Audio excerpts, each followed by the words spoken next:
आप देख रहे हैं माउंटेन वैली टुडे, सच से वास्ता। मेरे प्यारे भाइयों और बहनों, हिमाचल प्रदेश के 53वें पूर्ण राज्यत्व दिवस की पूर्व संध्या पर मैं समस्त प्रदेश वासियों को हार्दिक शुभकामनाएं देता हूं। यह हम सभी के लिए गर्व और हर्ष का अवसर है। 25 जनवरी 1971 को इसी दिन तत्कालीन प्रधानमंत्री श्रीमती इंदिरा गांधी जी ने शिमला के ऐतिहासिक रिज पर भारी बर्फबारी के बीच हिमाचल प्रदेश को पूर्ण राज्य का दर्जा प्रदान किया था। उनके प्रयासों के फलस्वरूप हिमाचल प्रदेश भारत का 18वां राज्य बना। हिमाचल को पूर्ण राज्य का दर्जा दिलाने और विकास पथ पर आगे ले जाने के लिए हिमाचल निर्माता एवं प्रदेश के प्रथम मुख्यमंत्री स्वर्गीय डॉक्टर यशवंत सिंह परमार ने महत्वपूर्ण योगदान दिया। इस अवसर पर मैं उन्हें भावपूर्ण श्रद्धांजलि अर्पित करता हूं। 11 दिसंबर 2022 को हमारी सरकार ने शपथ ली और उसके बाद व्यवस्था परिवर्तन के लिए काम करना शुरू किया। साथियों, हिमाचल प्रदेश आर्थिक बदहाली के दौर से गुजर रहा है। पिछली भाजपा सरकार से वर्तमान सरकार को 75,000 करोड़ का कर्ज विरासत में मिला है, जबकि कर्मचारियों को एरियर के रूप में 4,430 करोड़ रुपया, पेंशनरों की देनदारी 5,226 करोड़ रुपया, कर्मचारियों और पेंशनरों का डीए 1,000 करोड़ रुपया बकाया है। इसके अलावा पिछली सरकार ने अंतिम 9 महीनों में बिना बजट का प्रावधान किए 900 संस्थान खोले व अपग्रेड किए, जिससे प्रदेश पर 5,000 करोड़ रुपए का आर्थिक बोझ पड़ा। एनपीएस का लगभग 8,000 करोड़ रुपया केंद्र सरकार के पास फंसा है। इसके बावजूद प्रदेश सरकार ने पुरानी पेंशन देने का वादा पूरा किया है। इस निर्णय से राज्य के लगभग 1,36,000 एनपीएस कर्मचारियों को लाभ मिलेगा।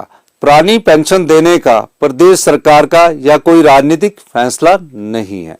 हमारा इरादा है कि सरकारी अधिकारी कर्मचारियों के आत्मसम्मान की रक्षा हो तथा उन्हें सामाजिक सुरक्षा मिले, क्योंकि जिन्होंने प्रदेश की विकास की गाथा लिखी है, हम कर्मचारियों को डीए और पेंशन भोगियों को उनके लाभ प्रदान करने के लिए वचनबद्ध है। सरकारी अधिकारियों और कर्मचारियों की प्रदेश के विकास में महत्वपूर्ण भूमिका रहती है। मैं सभी के बहुमूल्य योगदान की सराहना करता हूं। आज के इस शुभ अवसर पर मैं सभी सरकारी कर्मचारियों, भाइयों व बहनों से कहना चाहता हूं कि आप अंतिम पंक्ति में खड़े प्रत्येक पात्र व्यक्ति तक पहुंचे जिन्हें अभी तक सरकारी योजनाओं का लाभ नहीं मिला है। मैंने व्यक्तिगत जीवन में संघर्ष देखा है, इसलिए आम आदमी की समस्याओं से भली भांति परिचित हूं। उनकी समस्याओं को सुलझाने के लिए सरकार धरातल पर काम करेगी। कर्जे के भारी बोझ के बावजूद प्रदेश सरकार अपने सभी वादों को पूरा करने के लिए दृढ़ता के साथ काम कर रही है। इसके लिए कुछ कड़े फैसले लेने की आवश्यकता है। मैं आपको पूरा विश्वास दिलाता हूं कि आने वाले 4 वर्षों में हम प्रदेश की अर्थव्यवस्था को पटरी पर लाएंगे। इसमें आप सभी के सहयोग की आवश्यकता है। मैं कहना चाहता हूं कि वर्तमान सरकार अपने सभी वादों को पूरा करेगी। मैं कहता आया हूं कि हम सत्ता में सुख के लिए नहीं बल्कि व्यवस्था परिवर्तन के लिए आए हैं। व्यवस्था परिवर्तन रातों रात नहीं हो सकता। भ्रष्टाचार के प्रति वर्तमान सरकार की जीरो टॉलरेंस की नीति है। सत्ता संभालते ही हमने भ्रष्टाचार के खात्मे के लिए कदम उठाने आरंभ कर दिए हैं।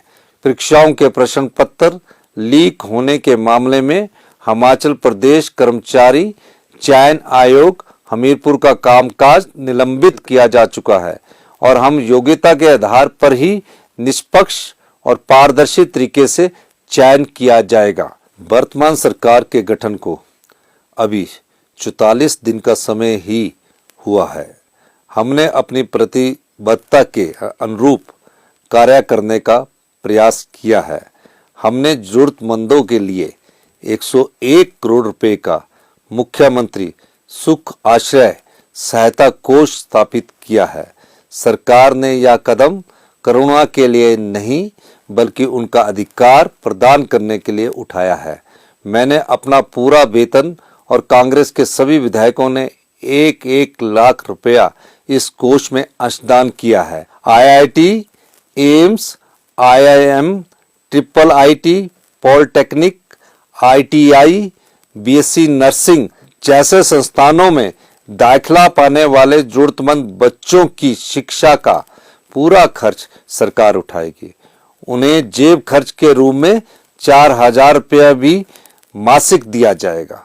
प्रदेश सरकार वृद्धाश्रम, आश्रय गृह में रहने वाले बच्चों के लिए माता और पिता की भूमिका निभाएगी। सरकार एकल महिलाओं एवं विशेष बच्चों को 10,000 रुपया प्रति व्यक्ति प्रति वर्ष वस्त्र अनुदान प्रदान करेगी। बाल संरक्षण संस्थानों, वृद्ध आश्रमों, नारी सेवा सदनों, शक्ति सदन और विशेष गृहों में रहने वालों को लोहड़ी, मकर संक्रांति, होली, दीपावली और अन्य त्योहार मनाने के लिए प्रति व्यक्ति 500 रुपये का फेस्टिवल अलाउंस भी प्रदान कर रही है। वर्तमान सरकार के छोटे से कार्यकाल में हमने व्यवस्था परिवर्तन की ओर अनेक कदम उठाए हैं। सरकारी टेंडर अवार्ड करने की समय सीमा को 60 दिन से कम करके 20 दिन कर दिया है। इससे विकास कार्यों में तेजी आएगी और भ्रष्टाचार खत्म करने में मदद मिलेगी। शिक्षा नीति में भी वर्तमान सरकार बड़े बदलाव और व्यवस्था परिवर्तन का प्रयास कर रही है, जिससे गरीब बच्चों को पढ़ने और बढ़ने के समग्र अवसर मिल सके। प्रत्येक विधानसभा क्षेत्र में Rajiv Gandhi model day boarding school चरणबद्ध तरीके से खोले जाएंगे। युवाओं को रोजगार मिले, इसके लिए नई तकनीकी कोर्स जैसे कि robotics, blockchain technology, cyber security, cloud computing, data science, artificial intelligence और machine learning course polytechnic, ITI और इंजीनियरिंग कॉलेज में शुरू किए जाएंगे। सरकार ने इस पर काम करना शुरू कर दिया है। सरकार नई रोजगार नीति भी लाने जा रही है। भाइयों और बहनों, पर्यटन हमारी आर्थिक के मुख्य जरिया है। प्राकृतिक, ग्रामीण, बागवानी, साहसिक तथा धार्मिक पर्यटन पर विशेष ध्यान दिया जाएगा। इससे स्थानीय लोगों को बड़े पैमाने पर रोजगार के अवसर मिलेंगे तथा ग्रामीण स्तर तक पर्यटन को बढ़ावा मिलेगा। युवाओं की भागीदारी बढ़ाने के लिए पर्यटन परियोजनाओं को स्टार्टअप योजना से जोड़ा जाएगा। निजी क्षेत्र में भी हिमाचल प्रदेश के युवाओं को रोजगार मिले, इसके लिए वर्तमान सरकार निवेश को बढ़ावा देने का प्रयास कर रही है। सरकार नई निवेश नीति लाएगी, जिसमें निवेशकों की सुविधा के लिए सरकारी बंधनों को कम किया जाएगा। किसान, पशुपालक व बागवानों की आय में बढ़ोतरी करने की दिशा में भी सरकार प्रयास कर रही है। इसके लिए अधिकारियों को दिशा निर्देश दे दिए गए हैं। हिमाचल प्रदेश को फल राज्य के रूप में जाना जाता है। हमारी सरकार का संकल्प है कि कृषि और बागवानी के महत्व के दृष्टिगत किसानों और बागवानों के फलों की कीमत तय करने से उनकी भागीदारी सुनिश्चित की जाएगी। युवाओं को अपना उद्योग व कारोबार स्थापित करने के लिए बिना ब्याज के ऋण उपलब्ध करवाने के लिए उचित कदम उठाए जाएंगे। हमारी सरकार ने प्रदेश के वातावरण को संरक्षित रखने के लिए जल विद्युत, हाइड्रोजन और सौर ऊर्जा का दोहन करने तथा हिमाचल प्रदेश को वर्ष 2025 तक देश का पहला हरित ऊर्जा राज्य बनाने का लक्ष्य निर्धारित किया है। प्रदेश में हरित उत्पादों को बढ़ावा दिया जाएगा, जिससे निर्यात में बढ़ोतरी होगी। सरकार आगामी वित्तीय वर्ष में 500 मेगावाट तक की सौर परियोजनाएं स्थापित करेगी। प्रदेश सरकार ने राज्य में ग्रीन एनर्जी को बढ़ावा देने का निर्णय भी किया है। इसके लिए इलेक्ट्रिक वाहनों को प्रोत्साहन दिया जाएगा। प्रदेश सरकार ने इलेक्ट्रिकल वाहनों को चरणबद्ध तरीके से बढ़ावा देने का निर्णय किया है।